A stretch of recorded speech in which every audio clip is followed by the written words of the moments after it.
Antes da gente partir para quais serão os 3 novos almirantes, seus nomes e justiças, a gente precisa entender uma coisa fundamental sobre esse cargo da marinha. Cada um dos personagens que atingem esse título ou são aspirantes a alcançá-lo, possui uma cor e um animal do zodíaco chinês que forma sua alcunha. E para chegarmos na conclusão de quais serão os últimos almirantes de One Piece, precisamos destacar todos os nomes e cores usados até agora. Entre os almirantes temos Sakazuki, o cão vermelho, Akainu; Kuzan, o fazão azul, Aokiji; Borsalino, o macaco amarelo, Kizaru; Issho, o tigre roxo, Fujitora; e Aramaki, o touro verde, Ryokugyu. Numa prateleira abaixo, como candidatos a almirantes, temos Tokikaki, o porco marrom, Chaton; e Gion, o coelho rosa, Momosagi. O único outro personagem que possui uma alcunha assim é o diretor da unidade de investigação criminal da marinha, Tensei, o cavalo negro, Kurouma. Dessa forma, já temos 8 cores e 8 animais do zodíaco chinês que não podem mais ser utilizados, fazendo com que tenhamos o limite de apenas 4 animais para trabalhar e relacionar aos futuros almirantes: rato, dragão, serpente e cabra. E por mais que falaremos de apenas 3 almirantes, ainda vamos colocar no final do vídeo o último candidato a almirante que terá uma alcunha construída dessa forma, e no fim das contas pode acabar sendo uma espécie aí de 4º almirante, por assim dizer. Lá na frente você vai entender. Todas essas informações são fundamentais para o entendimento do vídeo e as alcunhas que vão ser criadas. Então, com isso em mente, bora pro vídeo. Mas antes, deixa aquele like, se inscreve no canal. Eu sou o Lipe e vem comigo na velocidade da luz.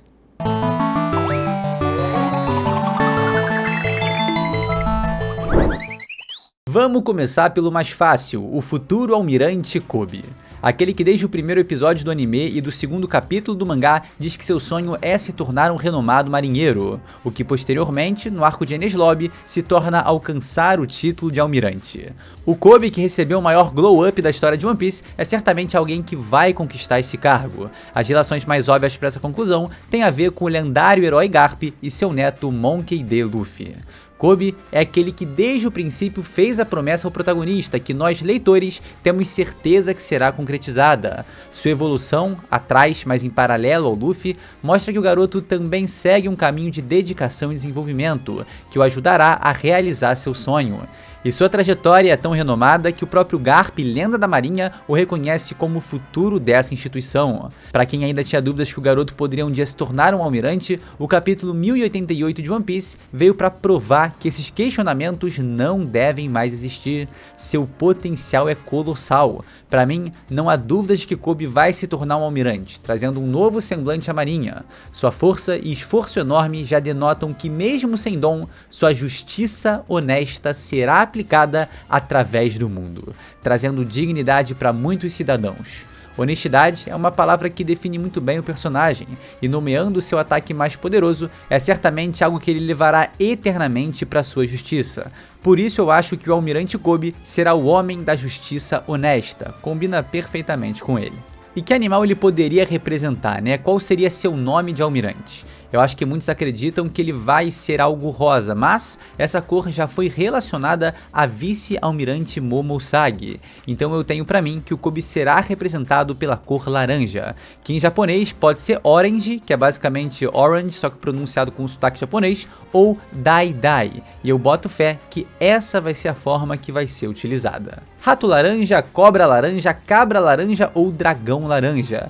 Tem 2 possibilidades que eu gosto muito, porque as outras também fazem mais sentido com os personagens que eu ainda vou citar.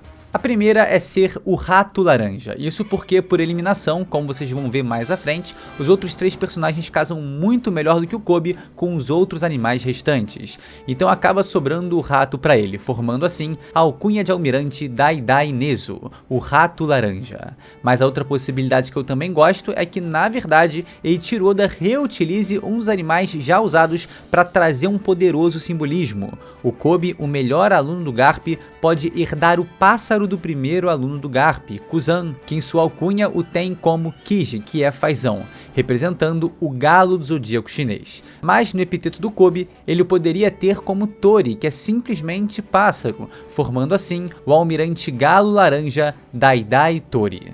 Eu acho muito maneiro a representação do Koby como galo, porque esse animal possui um simbolismo de evolução, né? De um pinto frágil lá ele 1000 vezes. De um pinto frágil que vira um galo poderoso, muito associado à virtude, coragem e bondade, características marcantes do Kobe, além de ser um animal que anuncia o amanhecer, uma alegoria que pode estar relacionada ao novo mundo que o Luffy trará. Eu gosto muito da ideia do Kobe ser o galo laranja Dai Tori, mas também acho viável acabar sendo o rato laranja Dai Nezu ou Dai Nezumi. Afinal, lá no barco da Álvida, ele era praticamente um rato de porão. Ou foreshadow do Oda, ou da gênio. Agora vamos para o segundo nome dessa nova geração, o futuro almirante Prince Gruss.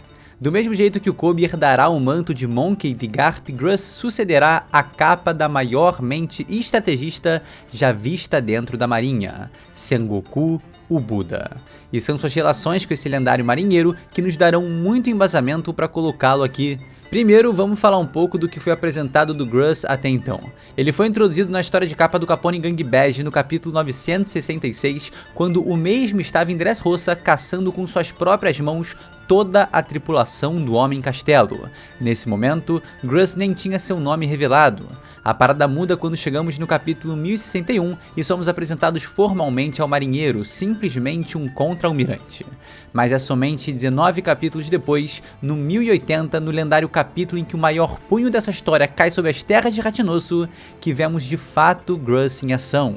Ele é usuário da Gunil no Mi, a fruta da argila, de tipo ainda desconhecido, mas simplesmente capaz de criar um exército inteiro com suas próprias mãos. Mas os detalhes mais interessantes sobre o Gruss começam quando ele se mostra alguém que não age na emoção, sempre bem frio e cético em relação aos próximos passos, parecendo demais com o lendário Sengoku. Assim como Kobe é semelhante ao Garp, uma pessoa que sempre age na emoção, o Gruss, tal como o ex-almirante de frota, é o oposto disso, é o ponto que traz o equilíbrio, ele trabalha com a razão. Prince é um cara que age através de planos e estratégias, e isso é notado quando ele menciona que preferia executar o plano de salvar o Kobe apenas quando tivesse notícias do paradeiro de Drake. Assim como o Sengoku sempre foi o cara que colocava o Garp na reta, que botava juízo nessa cabeça dele, o Gruss é o cara que tá lá para manter o equilíbrio, a calma no futuro herói da marinha Kobe. E mais, tal como o Sengoku segura a cabeça do Garp contra o chão para impedi-lo de atacar o Akainu, Gruss faz algo levemente parecido com o Kobe, onde no capítulo 1088, no momento em que o Garp se despede da nova geração, o futuro herói da marinha fica desesperado, querendo voltar atrás para salvar seu mestre. Porém, quem vai acalmá-lo e mostrar que, não dá mais para voltar atrás, acabou, é o Gruss, mesmo com lágrimas em seus olhos. Dá até para enxergar algumas outras relações entre o contra-almirante e o almirante de frota. Sengoku é o usuário da Hito no Mi modelo Buda, uma divindade, enquanto Gruss é o usuário da fruta da argila capaz de criar pessoas, facilmente conectada com o ato divino da criação da vida através do barro. No fim das contas, é como se ele fosse o herdeiro do trono do Sengoku, o príncipe dos marinheiros Gruss. E ainda tem um personagem que contribui demais para toda essa relação entre Garp e Kobe, Gruss e Sengoku, que é a Kujako, a neta da Tsuru. Porque também dá para fazer relação com o antigo trio monstro da marinha para provar que o Gruss é o substituto do Sengoku. Temos Kobe como herdeiro do Garp, Kujako como próxima Tsuru e agora Gruss como uma espécie de herdeiro do ex-almirante de frota. E como One Piece é uma obra sobre renovação de eras, temos aí a trindade da nova geração composta pelos futuros Garp, Tsuru e Sengoku. Depois dessa conclusão vem a questão, qual seria o nome de almirante e a justiça de Gruss? E a resposta é fácil, porque ele fará uma alusão poderosa e direta ao lendário Sengoku. Prince Gruss será o almirante conhecido como King Yagi, a cabra dourada. Cabra é o animal que representa o Sengoku, até porque ele tem o lendário bodinho aí nível Yonkou. Só que o seu nome de almirante nunca foi revelado, apesar de parecer muito que se trate de Shiroyagi, a cabra branca. Mas enquanto Oda não confirma isso e não se refere ao Sengoku como Yagi, a gente tem espaço para especular e acreditar com força que a próxima geração é que será revelada com esse nome, até porque a época do Sengoku com essa alcunha já passou e o Oda nunca mencionou. E claro, o dourado do nome do Gus também faria alusão ao Sengoku, que transformado, brilha como ouro em sua forma Buda. Gus, como um dos representantes do futuro da marinha, herdeiro de um homem equiparável ao Roger, irá brilhar. Brilhar tanto quanto Sengoku um dia brilhou em eras passadas. Afinal, o potencial dos jovens é ilimitado. A meu ver, sua justiça será conhecida como a justiça maleável, assim como a argila. Uma justiça que pode se moldar dependendo da situação, que enxerga melhor os cenários isolados, mais apta para analisar um todo e não generalizar tudo. O termo adaptável, moldável ou até flexível também casam bem com essa ideia. A argila pode ser mole, mas enrijece dura como pedra quando é necessário.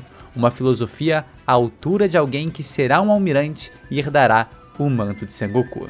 É isso. Gus parece que veio para ocupar uma lacuna que precisava ser preenchida. Afinal, todos nós concordamos que nenhum vice-almirante, ou quase nenhum, chega perto de ser um almirante. Mas quando vemos um jovem potencial se apresentando como um contra-almirante e tendo poderosas relações com o Sengoku, só podemos acreditar que sim, o futuro da marinha está nas mãos dessa geração.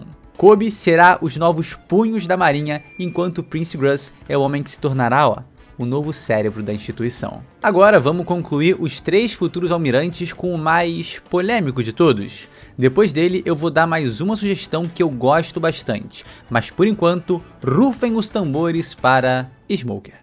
Eu sei que muita gente vai vir nos comentários e vai discordar de mim, e tá tudo bem, faz parte, mas mesmo sabendo que muita gente vai rejeitar a ideia, eu não poderia deixar de falar o que eu realmente sinto, E antes da gente se aprofundar nele, eu preciso fazer 2 disclaimers. Um é que eu tô assumindo o vídeo inteiro que o Kizaru, o Fujitora e o Aramaki não vão mais estar em suas posições ao final da obra. Imagino que o Aramaki possa ir pra pariu, Kizaru fazer alguma outra coisa da vida depois de ter sofrido tanto, sendo um cão do governo mundial e da marinha, e o Fujitora, cara, é um homem que pra mim é perfeito pra subir ao trono de almirante de frota, e mesmo cego, trazer uma visão muito mais clara e transparente pra toda a marinha.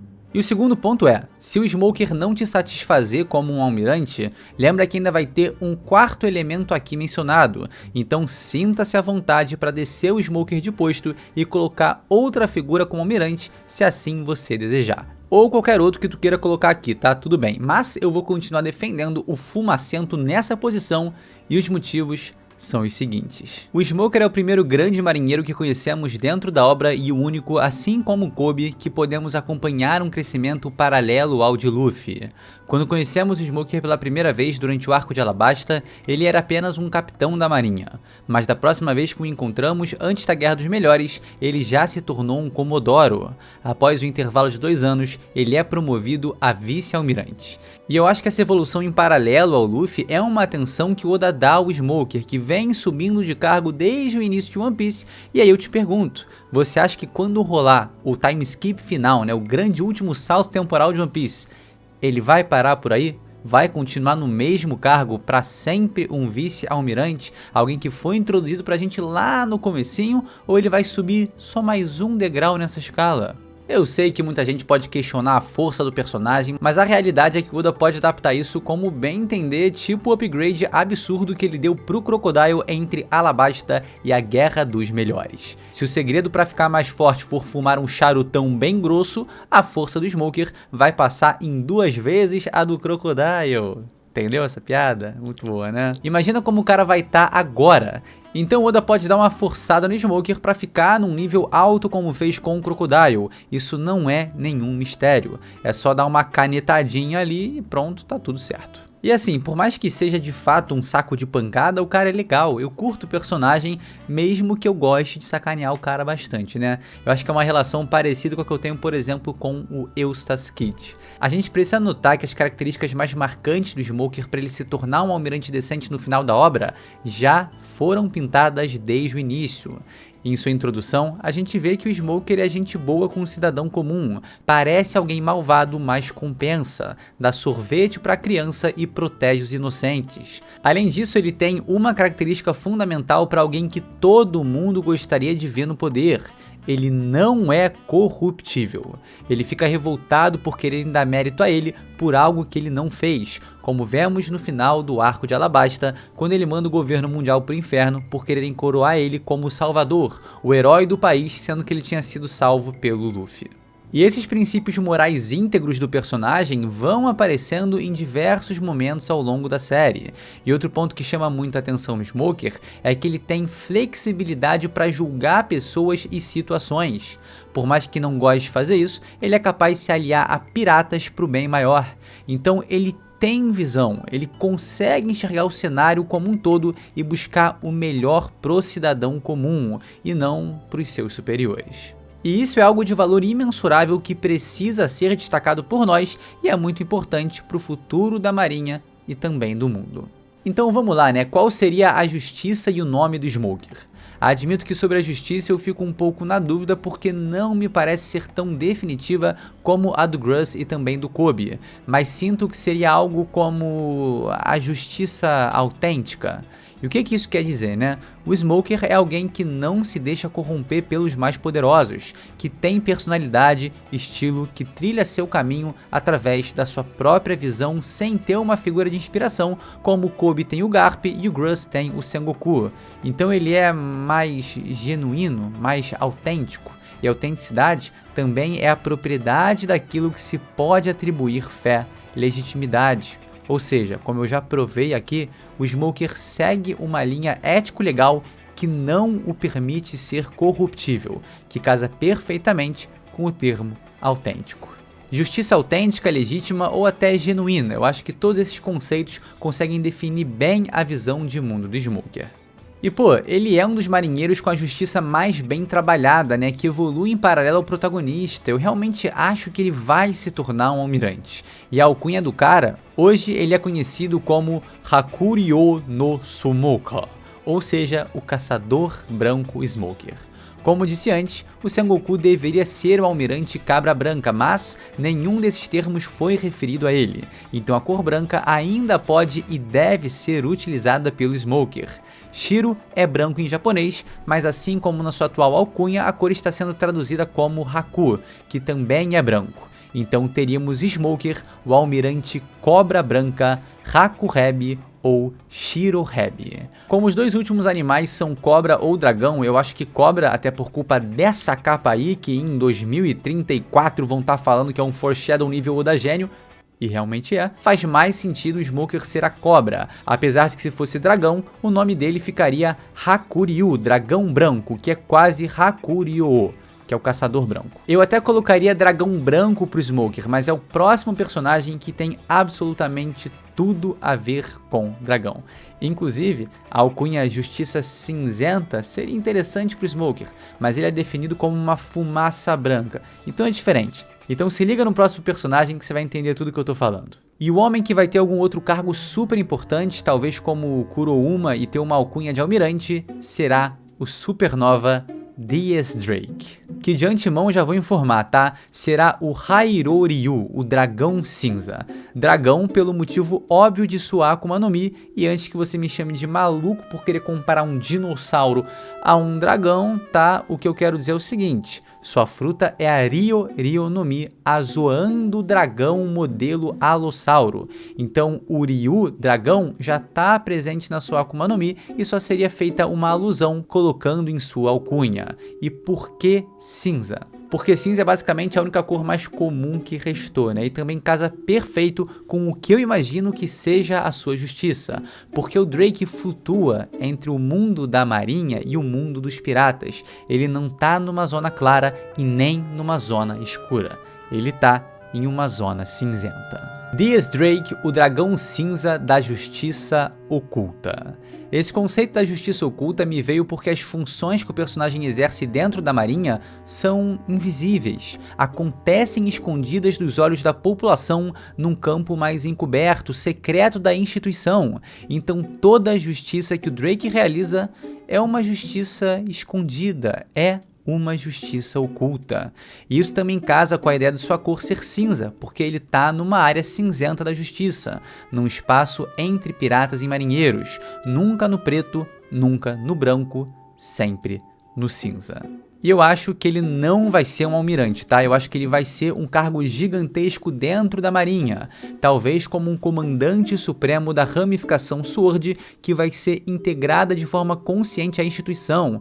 Pode ser que se torne ali um grupo de agentes secretos, agentes infiltrados, algo que tenha a ver também ali com a questão do cinza, né? De estar na sombra, na penumbra, agindo de uma maneira não aberta ao público. Seria basicamente uma vertente ali dentro da Marinha que seria de agentes secretos. Ou algo nesse sentido, tá? Deu pra entender. Ele certamente vai ocupar um cargo alto e faz sentido que através disso receba uma alcunha de alto grau como Dragão Cinza Hyroryu Dias Drake. E aí, curtiu? Mudaria alguém? Colocaria o Helmepo aí no Eu não, tá? Pra ser sincero, eu não. E assim a gente conclui o vídeo com os seguintes cards.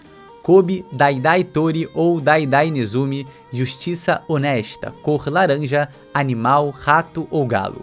Prince Gruz, Kin Yagi, Justiça Maleável ou Flexível, cor dourado, animal, cabra. Smoker, Haku-Hebi, Justiça Autêntica, cor branco, animal, cobra. Dias Drake, Hyroryu, Justiça Oculta, cor cinza, animal, dragão. Eu espero que você tenha se divertido assistindo esse vídeo até aqui, e se por acaso você se divertiu, cara, saiba que eu fico muito feliz com isso, tá? Deixa aquele like, se inscreve no canal e a gente se vê sem sombra de dúvidas no próximo vídeo. Tamo junto, galera. Valeu!